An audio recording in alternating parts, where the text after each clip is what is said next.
This is Daily Blast Live. We're talking about what you're talking about.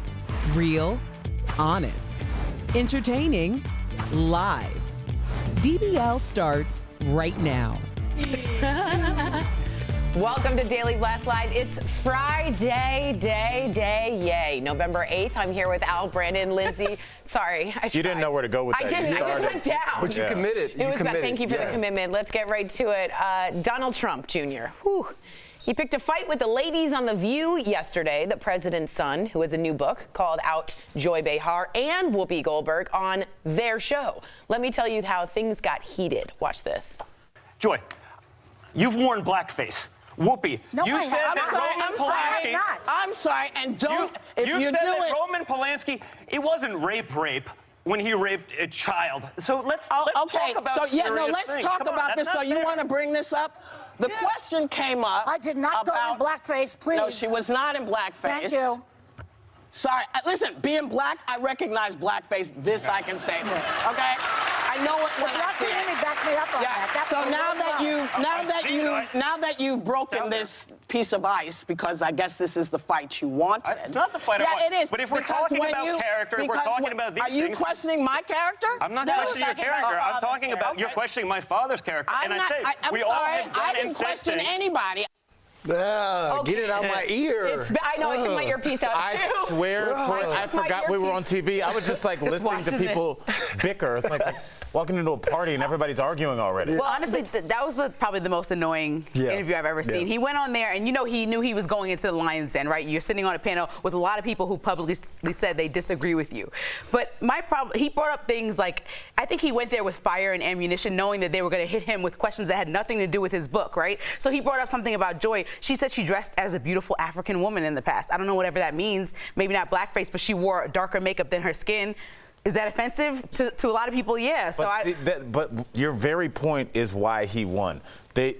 Donald Trump Jr. taught a masterclass in whataboutism. It's the way that you do it. You go in there. If Brandon goes, hey, did you take my phone charger? I'm like, well, somebody took Tori's phone charger. Have we figured that out? What about that? Now we're talking about Tori's phone charger, and now we haven't discussed your phone charger at all. It's a perfect masterclass. Everything you ask him, it goes, well, what about this? Well, what about that? We never address the question. And I mean, it's an excellent arguing tactic. We never get anywhere. But you sit there and say, hey, I went on The View for an hour. You didn't discuss anything. You didn't get to the bottom of anything. But you can say, I'm not scared to go on the liberal program. I think it was the same on both sides. He had to kind of defend that. He had to deflect when it came to certain things. But all those women up there, women up there, they wouldn't let him talk. And I'm not defending this guy.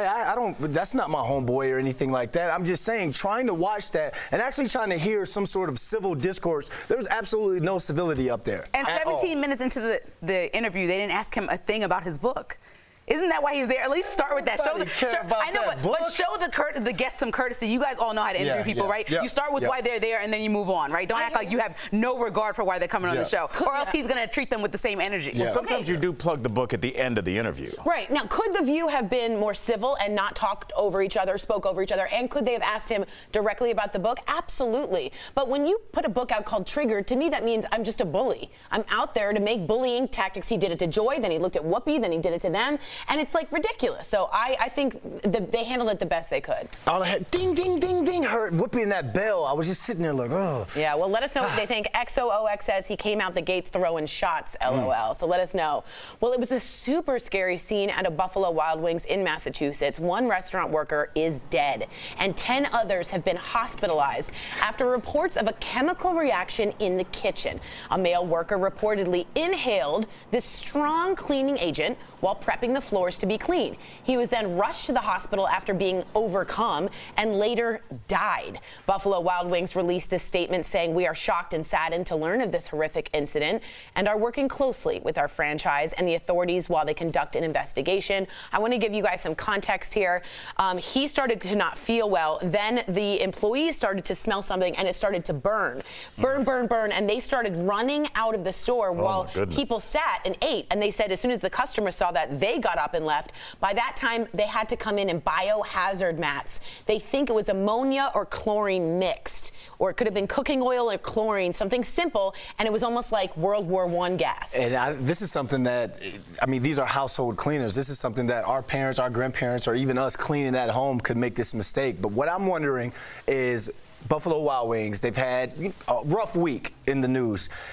Do they kind of honor this employee and pay for hospital costs, pay for family costs, that sort of thing? Or do they launch that investigation to where they try and claim some sort of negligence on that employee's end? I want to see how this company handles this. I think they're going to get sued because, Think so? Yeah, because if it depends if the employee had proper training, right? They need to know you can't use that. This happened a couple months ago at Starbucks. They had toxic pesticides around customers. Wow. So I think that you have young people or people who are elderly getting these jobs that are kind of transitioning or in between something, and then they're not getting the proper training. So why would they have those two chemicals together? Even I know that from being younger. My parents are like, never mix these chemicals. I remember hearing that back in the day, but not everybody learned that. Right. So. Well, I want to see the training. You're absolutely These are right, chemicals Lindsay. you're dealing with. That's right. Okay. Well, we have a interesting question. How do you stop the next school shooter? Well, turns out there are actually super clear warning signs that all school attackers have shown. I don't know if you all knew this, but that's according to a comprehensive new study by the U.S. Secret Service. While there's no clear profile for school shooters, here are some of the signs that every school shooter has. Many were absent from school, often because of a school suspension. 2, they were treated poorly by their peers in person and online. 3, they either fixated on violence in video games or movies and/or books. So just yesterday on the show, we sat down. It was an incredibly emotional show. If you haven't seen it, please go back. The father of Kendrick Castillo, who was killed while rushing a school shooter right here in Denver, here's part of what he said about it. Well, we need to have the conversation around the table, just like we talk about grades and things like that with our kids. We need to be involved with our school to find out what their plan is for keeping our children safe. And I really think, and I was like any other parent. Before this incident, we were living our lives thinking it would never happen to us. Boy, were we wrong.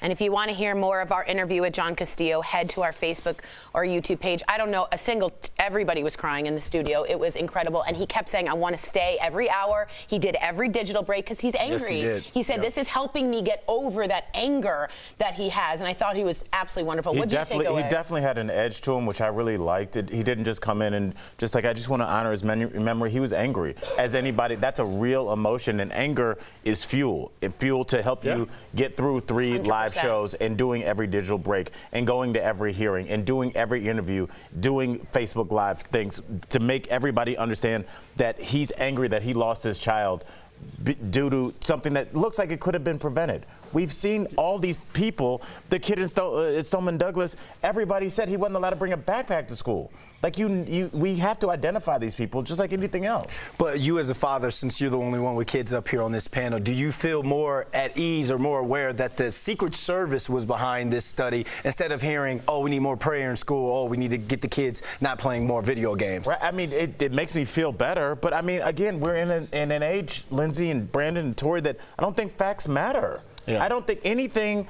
Somebody will see something from the Secret Service, the government is a conspiracy. No one trusts anything anymore. So I don't know, Lindsay, maybe do you think this could be the one thing we could all get behind is like maybe making sure every student has a bio that follows them from school to school so we know about this kid? Yeah, I looked into this. I think that the online aspect and the suicidal aspect both stuck out to me. Like if we look into those things like we failed to do in Parkland and follow up with leads that we're getting about online activity that's bringing negativity that might affect school children, if we look into the mental health aspect in schools and have therapists actually working in schools with students to show you red flag signs, I think we can all get behind that cause. That's interesting. Right. That's really interesting. Well, Christina Adams just wrote in also about the combination of ammonia and bleach. It produces dangerous chlorine gas. So she just wanted to fill us in on that. Thank you for that. DBL is live and coming up. It's a blast from the past when I go one-on-one with pop star Debbie Gibson. She was huge in the 80s. Find out what she's doing now in today's Chatting with the Stars. And you, the viewer, are our fifth host. We've had the spanking debate, but where do you draw the line on yelling at your kids or grandkids? Is it okay to raise your voice? Your comments coming up next. This November, escape the winter with a luxury-included Caribbean vacation to Sandals Resorts. Watch Daily Blast Live every day for a word of the day. Then enter at dailyblastlive.com/sandals for your chance to win a 4-day, 3-night escape for two. The winner will be announced on DBL November 26th. Stop dreaming and start entering for your chance to win the trip of a lifetime. This November, DBL is better than ever. We're gonna go with that. Don't miss a minute of Daily Blast Live. Okay, all right. Hi DBL Nation, happy Friday. We made it. Thanks for joining us today on the show. We've got a lot of great stuff coming up, but hey, if you missed yesterday's show, please jump on our YouTube and Facebook pages. We've got our interview with Mr. Castillo. That's what we were just talking about in this last blog. He is the father of Kendrick Castillo, who is a hero. He was killed in the STEM school shooting here in Colorado, but we had the honor of interviewing him and then having him in studio yesterday. So we would love for you to go check that out on our YouTube and Facebook pages if you did miss it. Let's go to the desk and talk with Tori. 17 minutes in, I'm still like, no one starts with the book. Doesn't matter. I'm telling you, that's The book is a bore. Who cares about the book? The audience doesn't care about the book. The book's called Trigger. This is fascinating. Come on over here. They could have acted like Here, come over here. All right, so you guys are writing in. Danny, Brandon, Danny agrees with you. I so agree with you regarding Trump Jr. They both are wrong. She means The View was also wrong, and Donald Trump and Jr. and Kimberly were wrong. I think that's the reason why he brought his own entourage. He said he brought like 10 to 15 people with him because you could hear when he said, he said something, people in the audience, they boo.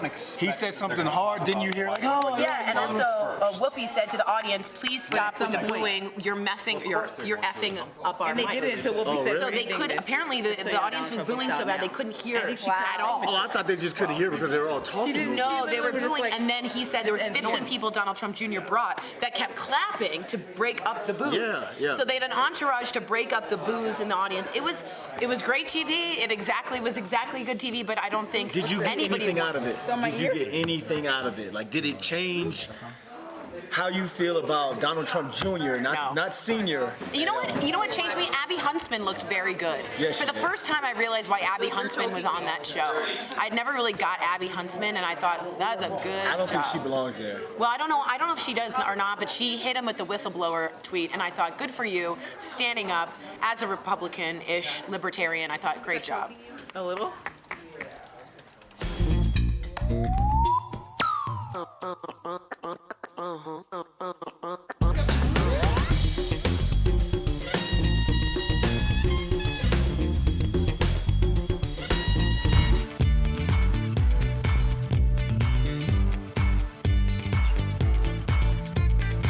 Welcome back to DVL. It's time for Fifth Host, and opinions are very strong about this particular parenting style. Experts now say it's bad to yell at kids, while some parents are saying, shut up and sit down. Parents who yell are being warned that they are setting themselves up for future screaming matches, and instead of instilling fear, humor is a better way to get kids to listen and knock it off. So DVL Nation, is it okay to yell at children? Let's get right to your comments. All right, Marva from Facebook says, my kids needed to know when they crossed the line and when mama's not playing. My kids are adults and it worked out for us.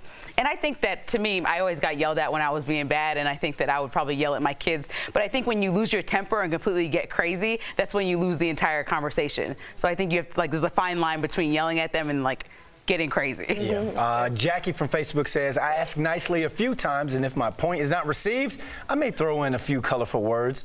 I look at it, I grew up, my parents, they yelled, but there was just one thing where my dad used to have that controlled old man, hey boy, give you that look. Just stop. That's bad. I'm just go back inside. Yeah. You know? Looks are more powerful than words. Bad. Heidi from Facebook says, I whisper. That way they have to be quiet to listen. Heidi, this is actually a technique that comics use when people are talking in the audience. You just get really quiet until they can only hear their own voice and people naturally stop talking. I used to use it when I was the teacher too. It's a weird thing, but it works. I appreciate that. As a parent, I don't yell. That's just not my thing. I don't think you get your point across. I don't want to get my kids used to somebody yelling at them. I think when somebody yells at them, they should have an adverse reaction, so I don't want their dad to do it. Well, Alexandria from Facebook says, why is everyone so afraid to discipline their kids these days? Alexandria, I got in many screaming matches with my folks. My mom, at least, she screamed at me. And she should have. I was being a total brat. I totally think you should yell at your kids. That means, not out of control, but telling someone they can't discipline their kids with yelling seems really crazy to me. Maybe I sound harsh. All right, Dave from Facebook says, kids shouldn't live in fear. Oh, gosh. I'm worried that we're getting too PC. A kid is bad sometimes. Yeah. They should There's get in trouble. boundaries to be made, They shouldn't live in fear, but they shouldn't also feel the. You guys don't agree with the kids shouldn't live in fear? But No, they shouldn't. No. But they should be fearful of breaking everything in the house. I was scared to do that. My dad paid a lot of money for these things. He worked hard his whole life to get the things that we had. So I couldn't take it for granted, and I would get yelled at if I ever did. Yeah, a kid shouldn't feel comfortable walking up and slapping their parent as well. Yeah, So. interesting. Wait, what kid does that? Where Yeah, you we hanging saw out? the You see Jimmy kids in Kimmel Target, thing. Ma. Remember, that kid went and slapped their parent because Jimmy Kimmel, they did the prank. I've never seen that in real life. Really? No. Well, maybe it works for your kids, but I think I needed to be yelled at. Well, there's another celebrity coming to Woody Allen's defense. Raquel, who is it? Well, Tori, Jeff Goldblum says he'd work with him again. He voiced his support for Woody Allen in a new interview for iNews. They worked together for the 1977 film Annie Hall. Now, Allen has been accused of molesting his adopted daughter and denied any wrongdoing. Goldblum says there's presumption of innocence until proven guilty and would consider working with him again unless new information came out. Now, fans quickly pounced, some even tweeting, Jeff Goldblum is canceled. Wow. Oh. You want to know what you think? Is he? I know. I don't. You can't just say it. No. Facebook, YouTube, please write us in. We're reading all your comments. Coming up on DBL, you guys, former teen pop sensation Debbie Gibson on the show for the first time. And she tells me all about that famous feud with the love of my childhood, Tiffany. Chatting with the Stars is next. If you have Medicare,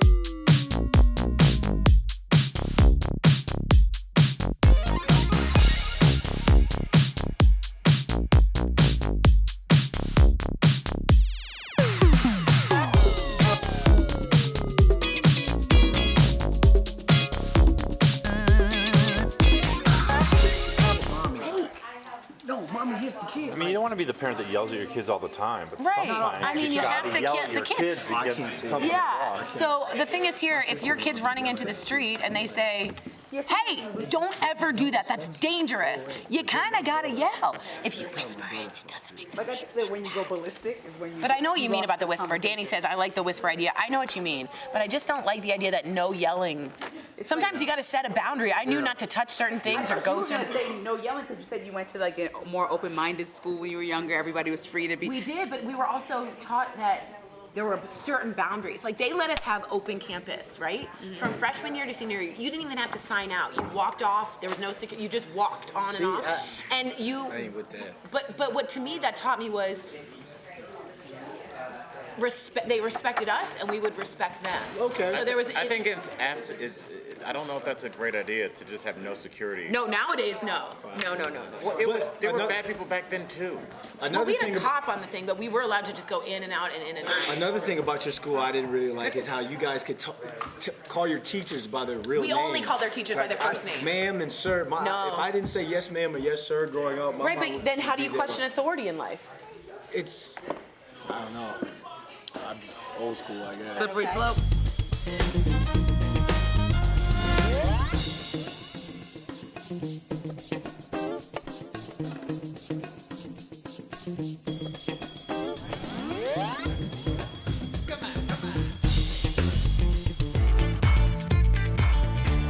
Welcome back to DBL. Before there was Lizzo, Katy Perry, or Taylor Swift, there was Debbie Gibson. I got to chat with the 80s teen pop star turned actor on her new musical project in today's Chatting with the Stars.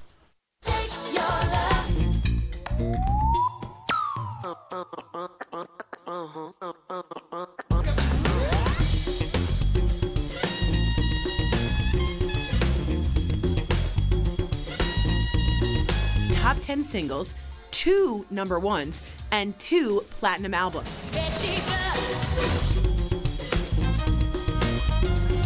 Film and television. La, la, la, la, la. You may have even caught her in the 25th season of Dancing with the Stars, taking her Lyme disease head on and pushing herself to the limit. But now it's her turn to be the judge in a new singing competition. That was so beautiful.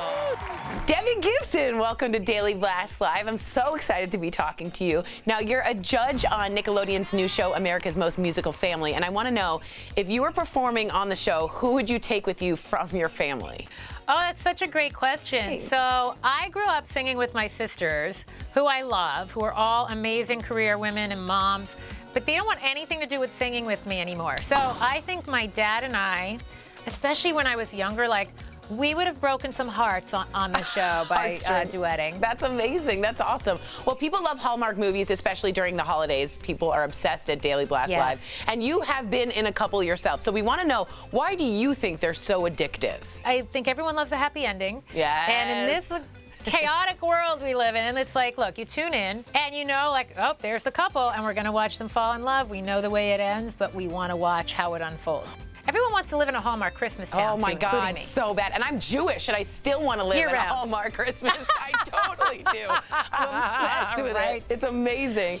Out of the Blue was a mega hit album that brings up a lot of memories for a lot of people. What song do you still love singing, and which song are you sort of ready to leave behind? Because it must be sort of hard to keep singing the same ones. You know, that's a perfectly timely question, and I'll tell you why. I'm to be like, the world made these songs hits, and so I would never abandon those children. Well, before Selena Gomez and Demi Lovato or Britney and Christina, we know there was Debbie and Tiffany. Oh my God, I had so many parties with you guys. You were not there, but in my head, you were there. What was it like being pushed? I love that. Oh, for sure. Was it weird being pushed into a rivalry, and do you have advice for the pop stars today? Me and my younger sister Denise used to have the dual Walkman, like with the two plug-ins. Yeah, for sure. And we would play I Think We're Alone Now every time we took off on an airplane, because it was like dun dun dun dun dun dun dun dun dun, right? Yeah. It was so like, children behave, and we were up, right? So it was really like, I was a fan of Tiffany. That's right. So we ran into each other on the road. I remember a particular instance, like at Top of the Pops in London. And I remember us looking at each other and kind of like grabbing each other's hands and going, girl, are you okay? I'm good. Are you okay? Like, there was this camaraderie that we always shared, and we always supported one another. Bravo. I'll let you go. What an honor. Thank you so much. Thank you. I Think We're Alone Now. What a great song. We'll be right back. Promotional consideration is brought to you by the party planner herself. Welcome, Angela Kinsey, to Daily Blast Live. I have so many questions about The Office, but first, tell me what you're doing in a shed. Okay, here's what I'm doing in a shed. This is actually the original HP garage, which is considered the birthplace of Silicon Valley. So I'm sitting in a little piece of history here. Whoa, look at you. You've stayed super busy since your office days, all these jobs on top of being a mom. Everyone probably asks you that, but do you have any tips on how you manage to not lose your mind? I don't know if I'm accomplishing that. You are. I just try to stay in the moment, you know? I can't think too far, like down the road when I have a busy schedule. I just check it off the list one at a time. To help balance your digital life and your real life, you can go to hp.com/getreal. And there's tips there for you. Very Buddhist of you. I like that. Now, psychologists are studying why people can't stop binging The Office, and that The Office accounted for 52 billion minutes of streaming on Netflix last year. I have this crazy thought that I know is crazy, that maybe Dwight killed my cat. I just want to know from you, why do you think it's just so bingeable? Well, I think there's some things that make it feel like comfort food, if you will, because the set of The Office is always in the same place. We rarely left the office. Right. I mean, really. And I also think it's really relatable because we spend a lot of time at work and we become these misfit family with our coworkers. And no matter if it's if you work in a hospital or if you're in corporate America or even your homeroom classroom, there's probably a Dwight. Yeah. Right? There's probably an Angela. So I think these personalities are everywhere. You're so true. We definitely have a Dwight. I'm not going to say it out loud, but everyone in the office knows who's the Dwight. People come up to me all the time and they're like, I work with an Angela. I bet it happens constantly. You're a few episodes into the new Office podcast with Jenna Fisher, aka Pam. So there's this crazy rumor going around that because of the podcast and all the surrounding hype that an Office reunion could be in the works. Is there any reunion plans? Listen, Jenna and I are pushing this reunion special. We think we could get everyone back for a special. Yes. Probably not a reboot. I think that'd be too hard. But come on, The Office, the movie? Let's do it. Yes! Announcing it kind of here on DBL. Kind of. It's amazing. Thank you. You are a joy. You with the cat and Dwight. I think it's the best thing on TV. Thank you. This November, DBL is better than ever.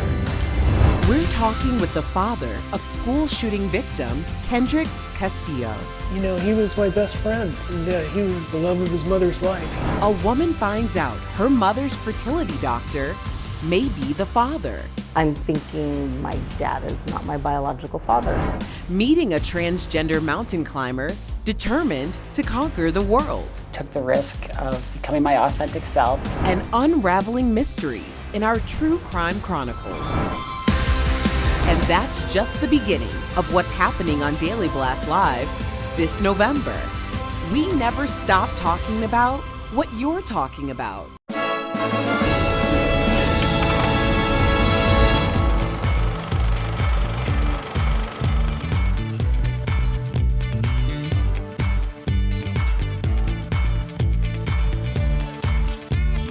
Today's Sandals word of the day is adventure. Before we go, I have something exciting to share. I have been working on a fun and inspiring project, very inspiring. I am the new host of Chicken Soup for the Souls. Yeah! Thank you all. So season 4 is debuting on Monday. It's Veterans Day, November 11th, so check out a sneak peek. This is Chicken Soup for the Soul's Hidden Heroes, a show that puts a spotlight on stories of compassion and kindness. Life is about giving and receiving love and joy. Award-winning films, positive pranks, animation, and some of the most popular viral videos out there. So you guys can watch it, excuse me, on the free streaming service app Crackle. Sony's Crackle. It's just an app you can download and I it's have on your that on Apple my TV. Yeah. Mm-hmm. Beginning Monday, again, that's Veterans Day. Will be also, if you want, on Facebook and YouTube as well. And I really hope you'll check it out because I look like I'm going to sneeze there. Because, that was a weird place for the It was a weird pause. I was like, it's so DBL. It's so DBL Nation. It's all uplifting stories. It's all really inspiring things, and it's things you might not have known. Like the first episode has a school that instead of detention does meditation. Boston. Oh, and it's in Baltimore. Is that in Baltimore? It I is. read an article about that. And it's really just well done, and you get to really see what's new and innovative on the compassionate side of the world, and we never get that. What was your favorite part about doing it? Because I loved that series when I was younger. Oh my God, Chicken Soup. Did everyone not read those? People read the books, right? Maybe it was a girl thing. Okay. Did you read them? You're too young. No, but just tell me about it. All right, Chicken Soup for the Soul was just books that Do you made think Brandon read Chicken Soup for the Soul? Yeah, that's what I said. Maybe it was a girl thing. Why would You're playing pro football. What do you think he's reading on the bus on the way to the true. game? I love those I read books. Goosebumps. It's true. But Those were good, too. It's about, in today's world, I got really anxious about politics because, I'm in that world. Yes. And this was just be happy and be grateful and be thankful and notice that there's good people in this world, and it was lovely. What a cool project. Congrats, Tori. You want to know why? What? Because we're all facing a what? An uphill battle. Be good to each other. We'll see you Monday, same time, same place. Hey, Tori. See ya.